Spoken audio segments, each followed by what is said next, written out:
Callum, a tough one to take tonight, mate. 3-1 in the end. What'd you make of that?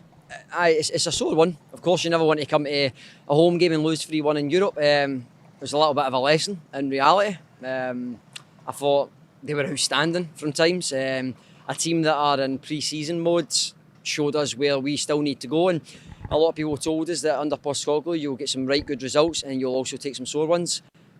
Sounds stupid, but I'd rather take a sore one tonight than I would on Sunday. The league is the priority. I don't care. People might turn around and say, well, you're just saying that because you've been beat. It would be different if we won. Going into this game, you want to win every game. In reality, Paul, I'll tell you, I'll be honest, I didn't want us to go through in this competition because the best that this competition can give you if you win it is a European trophy in your club, but it only gets you Europa League group football. We'll get that no matter what usually. So you win 12 games, that's what we've got left in the league. You get the Champions League. Priority is not here. So it's a first loss since Leverkusen, which was October. I feel at 4-0 back here. It's another loss. We don't do many of them under Postecoglou, so I'd rather it tonight than on Sunday. Yeah, absolutely. Bodø Glimt, I thought, did play really well. They pressed brilliantly. I thought our press tonight was a wee bit too late. We weren't really as well organised as they were, and our passing was really slack at times. Whenever we did finally build into the final third, a lot of the times we couldn't create a clear-cut chance because the final ball was letting us down and we were too slack with the passing. Mate, 100%.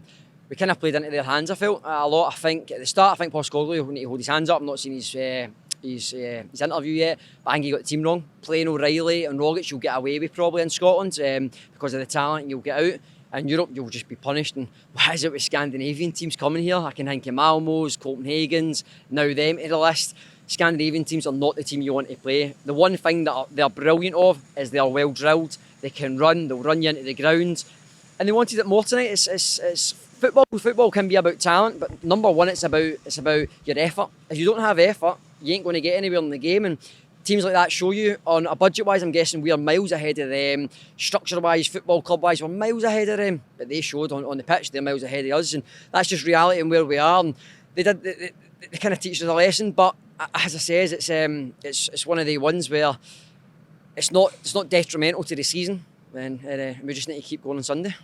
We created very little all night, but just before the goal, a bit of momentum building. Jota produced the first save their keeper had to make all night, and then we get back into the game with that header for Maeda, and we go and concede straight away. So you're thinking we're getting back into the tie here, and the third goal kills it, doesn't it? Typical Celtic. I said it. We went 2-1 up, and it was that fear of...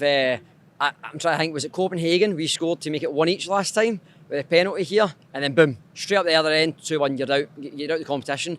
And I says to the boys next to me, I went 3-1. It's going to be 3-1. Honestly, I called it as it was. I went, it's 3-1, and we're in 2 minutes. I think the ball went out our right hand to Juranovic's side. He put it across the middle of the park, and the boys could just get the freedom of Celtic Park. Hatate gave it away beforehand. There's a shout for a handball, but Hatate gave the ball away in the middle of the park, and then he's got too much space. He's got far too much freedom. He gets his head up, he looks, and they get a little bit lucky, but on overall performance, they probably deserve that little bit of luck, if I'm honest. I've said that again, but as a reality check of just where we are in the process under Postecoglou, and it'll be a sore one to take for some people, but we just need to move on. They are a very good side, especially the first half. You've seen we would get the ball, we'd go forward, and then we'd cut back, we'd go back the way Jota done it a lot. That's probably Jota's worst game I've seen him in. Can't criticise him, but he's been fantastic, and if there was one game, he's allowed one game to be off it, and tonight was that, unfortunate for us. But we had too many of that, going forward and cutting back, playing the ball back. They were ruthless. They just get the ball. And we heard all this coming into the game. The manager was talking about it. They're very similar to us, and we're similar to them.